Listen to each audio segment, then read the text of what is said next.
Olá, queridos, paz do Senhor, tudo bem com vocês? Eu sou o pastor Rinaldo Silva e gostaria de convidá-los para uma leitura bíblica no livro de Juízes, capítulo 4, os versículos 12 e 13, que nos diz assim: E anunciaram a Sísera que Baraque, filho de Abinoão, tinha subido ao monte Tabor, e Sísera convocou todos os seus carros, 900 carros de ferro, e todo o povo que estava com ele, desde a Rosete dos gentios até o ribeiro de Quizon. Meus queridos, esse texto que nós fizemos leitura está trazendo algumas informações que aconteceram na época dos juízes em Israel. O período dos juízes durou aproximadamente 360 anos, isso mesmo. O período do juízo deu-se início no ano 1390 e terminou com o último dos juízes, que foi o profeta Samuel, aproximadamente no ano 1030. Então, por um período de 360 anos, existiu a época em Israel dos juízes. A gente sabe que Josué, quando concluiu o seu ministério, e quando ele estava com 110 anos, Deus chama Josué para a eternidade. Deus recolhe Josué, e Josué não treinou um substituto, como Moisés treinou ele. Qual foi o objetivo de Josué não treinar um substituto? Porque Deus levantou Moisés para tirar Israel do Egito, certo? Israel foi tirado do Egito, caminhou por 40 anos pelo deserto. Depois Deus vai levar Moisés para a eternidade. E antes de Deus levar Moisés, Deus manda Moisés passar o seu cargo de líder para Josué. Josué assume o cargo de líder de Moisés, introduz o povo na terra prometida, faz a repartição das terras, coloca as 12 tribos de Israel nos seus respectivos lugares, de acordo com as posses da terra dividida dada para eles. E depois Deus recolhe Josué. Mas tem uma coisa interessante. Uma pergunta que às vezes a gente faz: por que Josué não treinou um sucessor? Eu posso responder dentro de um contexto teológico para você e com todas as verdades da Bíblia. A ideia de Deus de não deixar Josué treinar um substituto foi justamente o plano de Deus de ser o governo teocrático de Israel. Deus queria que Israel seguisse as suas leis, as suas ordens, os seus estatutos, os seus mandamentos, sem precisar de um rei físico igual havia nas outras nações. Mas as pessoas, após a morte de Josué e também a morte dos anciãos que cooperaram na época de Josué com o seu ministério, também morreram. E a nova geração que foi aparecendo já na terra prometida foi desprezando a lei de Deus. Eles foram fazendo parceria com os cananeus e veio uma desgraça sobre a nação de Israel. Então essa época de calamidade, eles viveram numa situação tão caótica depois da morte desses anciãos que ensinaram a lei para eles, e os demais que foram nascendo não tiveram cuidado de obedecer à lei, que os cananeus ganharam força, porque o pecado, ele dá legalidade para o inimigo. Enquanto o pecado não for derrotado, ele vai dando legalidade para o inimigo. E é interessante que o povo começou a clamar e a misericórdia de Deus entrou em ação. Deus começa a levantar juízes. O primeiro juiz de Israel, o nome dele era Otoniel. Inclusive, ele era sobrinho de Caleb. Caleb era aquele que entrou na terra prometida, e o Caleb faz uma proposta para quem venceu os gigantes que estão em algumas montanhas. Ele tinha uma filha por nome de Axa, e ele fez uma proposta: o jovem solteiro que vencer esses gigantes, casará com a minha filha Axa. E esse moço chamado Otoniel vai lá, conquista aquelas terras, vence os gigantes e ele se casa com a filha de Caleb. E Deus levanta Otoniel com graça. Os juízes, eles recebiam de Deus uma porção do Espírito, porque o Espírito de Deus, na época que chamamos época veltestamentária, ou época do Velho Testamento, era a época que o Espírito era dado por medida, por porção extra para algumas pessoas, para cumprirem determinada missão de Deus na Terra. Diferente de hoje, a época da graça, que o Espírito Santo é dado àquele que pede e abre o coração para receber essa presença. Então, Otoniel, ele julga Israel e livra Israel da mão dos inimigos por um período de 40 anos. Durante o trabalho como juiz de Otoniel, a terra teve paz. Otoniel morreu, o ministério dele acabou-se. Agora o que é que acontece? As pessoas voltam a se corromper. Só lembrando aqui, fazendo um esclarecimento, eu disse para vocês que a época dos juízes durou aproximadamente 360 anos, porque quando morria um juiz, por exemplo, morreu Otoniel, não era logo no outro dia que se levantava outro juiz, às vezes demorava muitos anos. Então, contando desde Otoniel até Samuel, é por isso que dá aproximadamente 367 anos. Só a título de informação para você que gosta dos esclarecimentos dentro dos pormenores. Então, agora, Otoniel faleceu, o povo volta a pecar contra Deus, não tem mais ninguém para livrar, não tem mais ninguém para ensinar, e aqueles sacerdotes que ensinam, ninguém quer saber dos ensinamentos, e viram um caos mais uma vez a nação de Israel. A misericórdia de Deus entra em cena, Deus levanta um homem canhoto, esquerdo, que lutava com a mão esquerda, chamado de Eude, e Eude consegue livrar Israel. A história se repetiu, Eude livra Israel por algum período de tempo, depois ele morreu, Deus agora deixa o povo fazer suas escolhas, o povo torna a pecar contra Deus, a não guardar os estatutos nem as leis, e acontece a mesma coisa.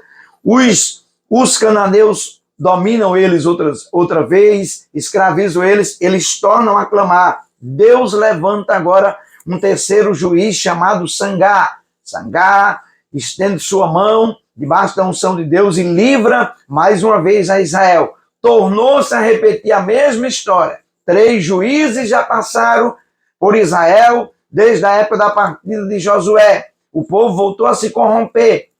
E é interessante que agora Deus vai levantar um 4º juiz. E agora não é mais um homem. Deus agora vai levantar uma mulher, chamada de Débora. E o texto de Juízes 4, ali no início do capítulo, vai nos trazer informações, na época de Débora, que havia um rei nas terras de Canaã. O nome desse rei era Jabim. Jabim, ele começa a criar uma estratégia de guerra e ele treina um homem que se torna capitão do seu exército, chamado de Sísera. Sísera se torna um general habilidoso do exército de Jabim. E por causa das habilidades de Sísera, a Bíblia diz que os cananeus oprimiram Israel por um período de 20 anos e oprimiram violentamente. Foi durante esta opressão que o povo resolveram orar. E agora Deus levanta Débora, conhecida como a profetisa das palmeiras. Nós vamos olhar Débora ser levantada por Deus e também julgar Israel por um período de 40 anos. Só que tem algumas coisas interessantes que aconteceram no ministério de Débora. Débora, ela começa a ser auxiliada agora por um homem chamado Baraque. Deus diz para Débora, Débora, chama Baraque e diga para Baraque que eu, o Senhor, vou entregar o rei de Canaã, Jabim, e vou entregar a Sísera, capitão do seu exército, também vou entregar nas suas mãos. Débora manda um recado para Baraque. Baraque chega e Débora passa para ele a revelação recebida de Deus. Ela dá detalhes. Baraque, Deus mandou você pegar 10 mil homens. Esses 10 mil homens que você vai levar para esta batalha, eles têm que ser da tribo de Naphtali e da tribo de Zebulon. É claro e evidente que havia 12 tribos em Israel. Havia a tribo de Judá, havia a tribo de Levi, havia a tribo de Rubens, havia a tribo de Simeão, a de Zebulon e Naphtali, que foram as escolhidas, havia a tribo de José, a tribo de Isacar, a tribo de Dan, a tribo de Assé, a tribo de Benjamim e a tribo de Gad.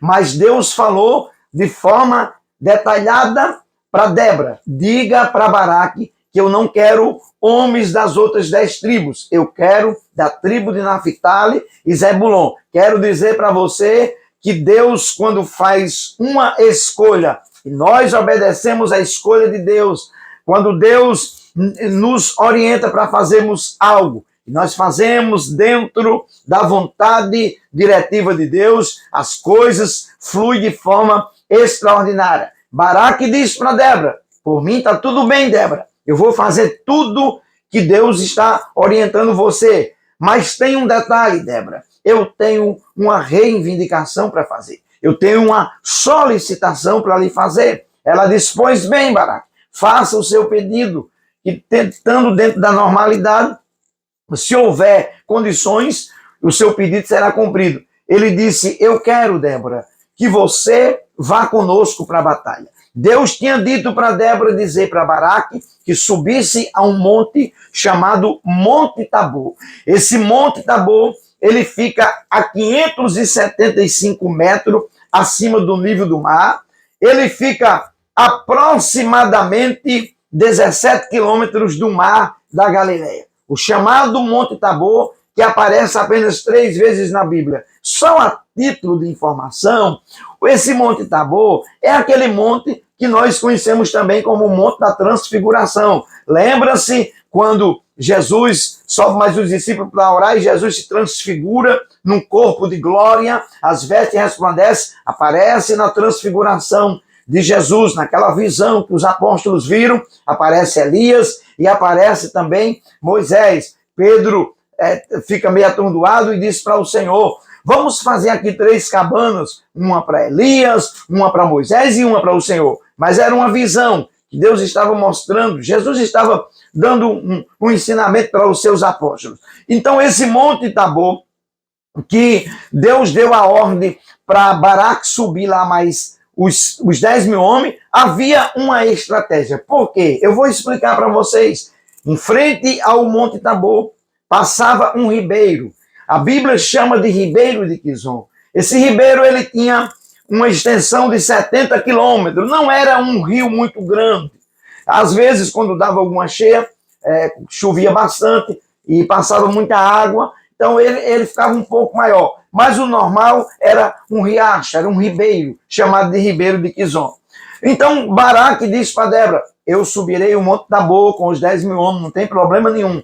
Eu farei o que Deus está orientando. Mas a minha reivindicação, Débora, é essa. Eu quero que você vá conosco lá para o Monte Tabor. Débora ficou surpresa, porque Débora era uma profetisa, uma mulher que julgava as causas, que estava ensinando o povo e andando na vontade de Deus. Ela não tinha hábito de brigar, ela não era uma guerreira, ela talvez nunca pegou no espada, mas ela olha para Baraque e diz: Baraque, eu irei com você. Ela se dispôs e ela diz para Baraque: nós vamos para a guerra. E ali Deus usa ela numa profecia e ela diz para Baraque: Baraque, esta vitória que nós vamos ter contra os moabitas, nós vamos ter contra os cananeus, nós vamos conquistar, mas haverá uma honra muito grande para uma mulher. Baraque disse: não tem problema, o que eu quero é que você vá conosco. Agora, se você me perguntar, pastor Rinaldo, me explique qual foi a ideia de Baraque pedindo que Débora fosse com eles para a guerra, porque ele está levando 10 mil homens. É claro que o exército de Jabim, rei de Canaã, dirigido pelo seu excelente capitão Císera, era um grande exército. Eles tinham 900 carros de ferro nesse exército. Eu vou explicar para vocês sobre esses carros, por que é que eles usavam estratégia para ganhar a batalha. Então, a ideia de Baraque em convidar Débora para ir com eles para a batalha. Não é que uma pessoa a mais ia fazer diferença, falando dentro da lógica, dentro da normalidade da vida. Era uma mulher que não tinha como ajudar na guerra, assim com a espada. Mas a ideia de Baraque foi levar Débora, porque ele entendeu que Débora era a representatividade de Deus naquele momento. Como assim, pastor Rinaldo? Era ela a profetisa, ela era a juíza, ela tinha sobre ela a palavra, ela tinha o Espírito de Deus que estava sobre ela, e o Espírito de Deus, estando com eles na batalha, eles seriam orientados. E é por isso que Baraque tem esse sentimento de convidar ela para a batalha. E ele foi humilde o suficiente para ouvir ela dizer: Baraque, a honra será de uma mulher.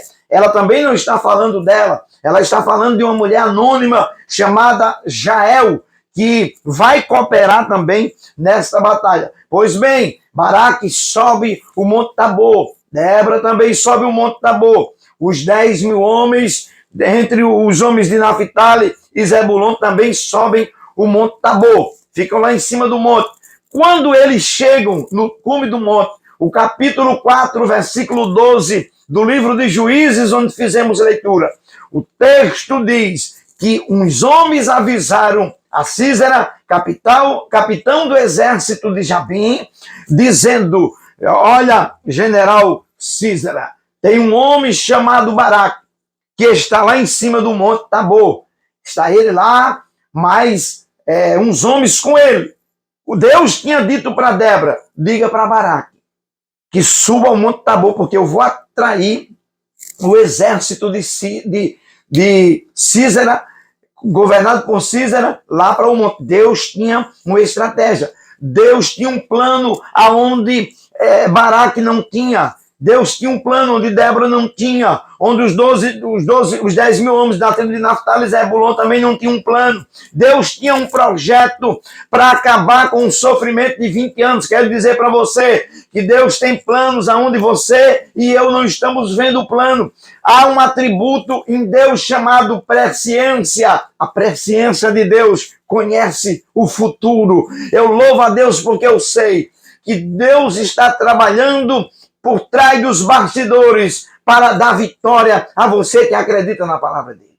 Quando Sísera é informado a respeito deste homem chamado Baraque, está no cume do monte, vou dizer uma coisa para vocês: quando alguém começa a se destacar, se prepare, porque as adversidades batem na porta da sua existência. Ninguém conhecia Baraque, mas quando ele está no cume do monte, Sísera é avisado e vem com o seu exército, com os seus 900 carros de ferro e todos os seus guerreiros, todos os seus soldados, vêm para aquela batalha.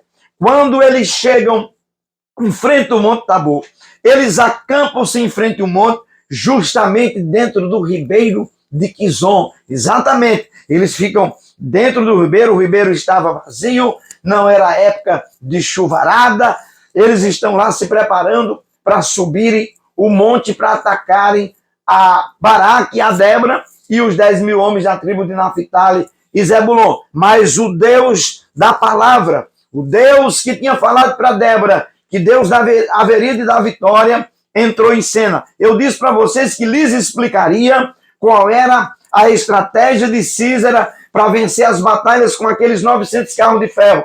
Os carros de Sísera, eles trabalhavam com a seguinte estratégia: 2 cavalos puxavam cada carro. A primeira coisa que ele fazia na batalha era pisar os soldados inimigos com aqueles cavalos fortes, cavalos escolhidos a dedos, treinados demais até para vencer a batalha. E quando as pessoas escapavam do pisar do casco dos cavalos, havia em cima do carro de ferro puxado pelos 2 cavalos, havia um homem que atirava a sua flecha. O arqueiro atirava a sua flecha contra os soldados inimigos. Se o soldado inimigo escapasse do pisar dos cavalos, dos cascos dos cavalos, se ele conseguisse escapar também ali do atirar da flecha do arqueiro, havia um outro soldado. Eram 2 soldados que estavam sempre em cima do carro de ferro puxado pelos 2 cavalos.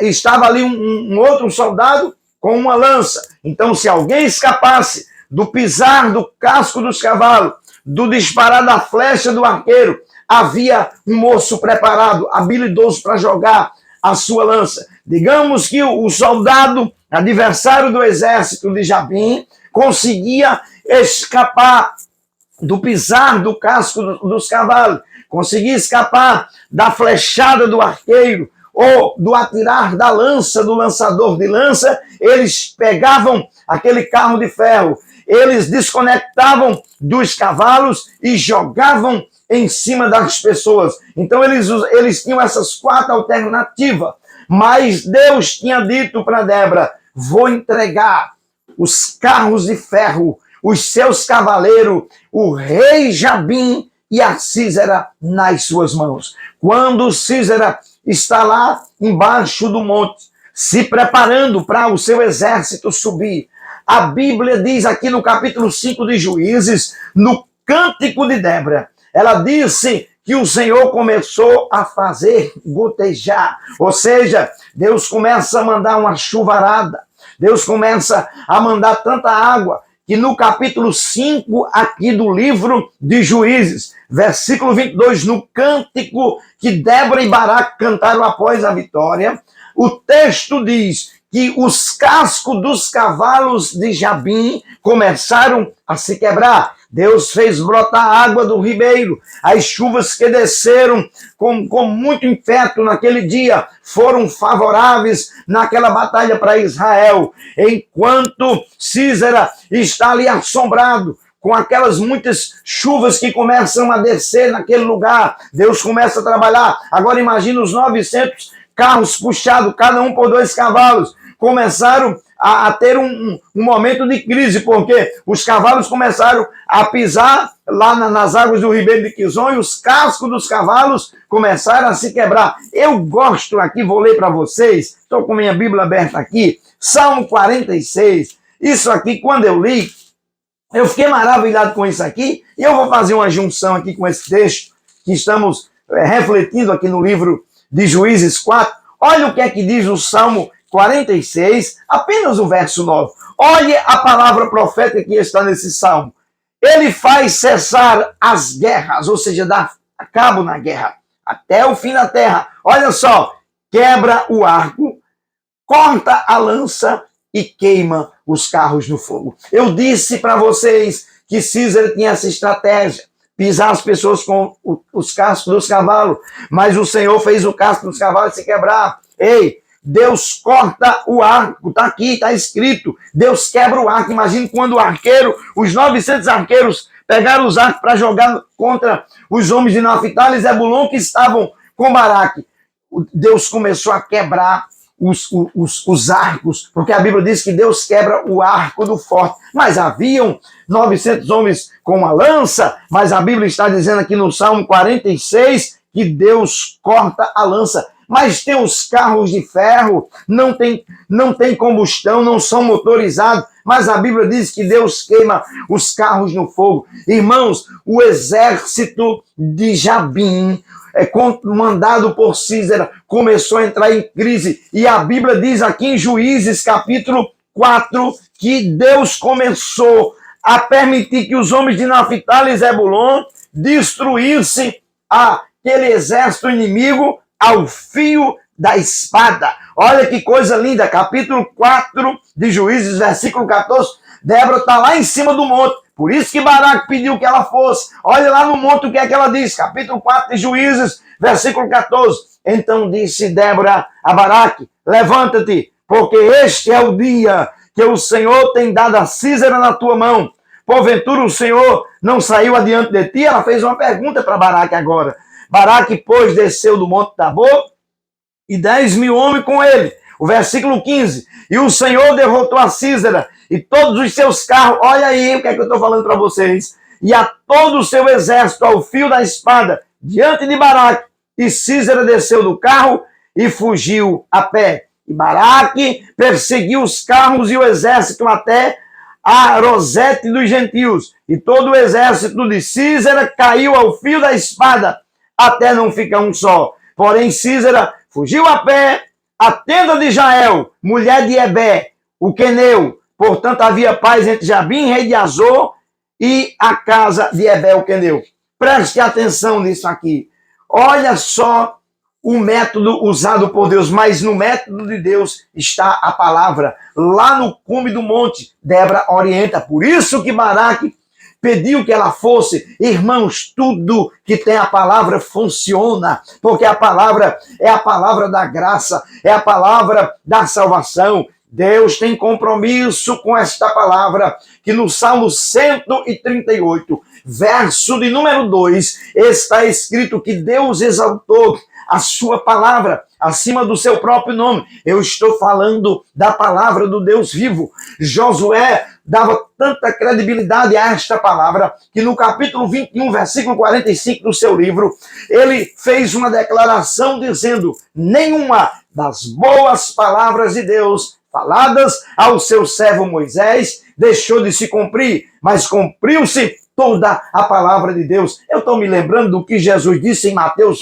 4:35. Jesus disse: passa o céu, passa a terra, passa o mar, mas as minhas palavras não hão de passar. É a palavra que funciona. Jeremias capítulo 1, versículo 12, Deus disse: Jeremias, eu velo pela minha palavra para fazer cumprir. Isaías capítulo 55, versículo 11, o Senhor disse: a palavra que sair da minha boca não voltará para mim vazia, mas antes fará aquilo que me apraz. Números 23, 19, está escrito que Deus não é o homem para que minta, e nem filho do homem para que se arrependa. Porventura diria o Senhor e não faria? Eu estou falando da palavra.